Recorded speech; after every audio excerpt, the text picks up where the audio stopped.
Dans le service de pédiatrie, nous accueillons beaucoup d'enfants, 5 à 7 000 enfants par an, et 70% d'entre eux sont atteints de maladies chroniques qui les rendent très différents. Et cette différence va les accompagner toute leur vie. Il s'agit de maladies rénales, cardiaques, pulmonaires, hépatiques, digestives, neurologiques, endocriniennes.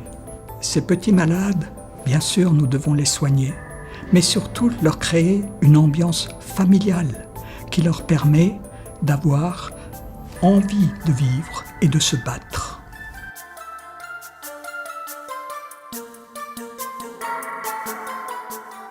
L'association Les Enfants Malades à l'hôpital s'occupe de ces petits chroniques. Elle essaye de favoriser leur vie à l'hôpital en faisant des animations.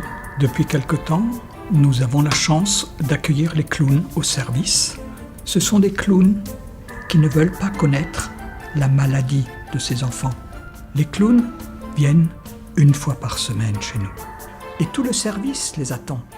Ils essayent de les distraire, pas en fonction de leur gravité, mais simplement pour leur donner du plaisir, un moment de joie. Ce sont juste des gags, des moments qui font rigoler. On entend l'enfant à l'extérieur de la chambre et on sait que les clowns sont là-dedans. Ils sont désorientés au départ, mais ils s'y font très vite et font le clown avec eux. Quand les clowns me voient, ils disent « Mon chou !»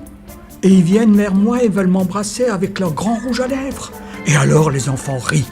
Ça leur fait plaisir de me voir, que je participe avec eux.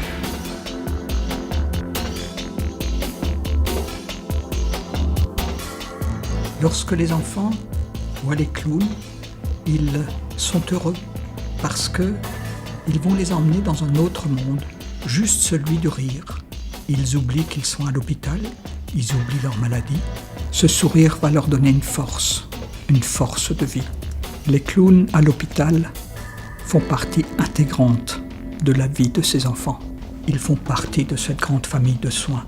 Les moments les plus forts que nous avons pu vivre avec les clowns, c'est de se sentir tout à fait humain. Rire, pleurer. Plus souvent rire que pleurer.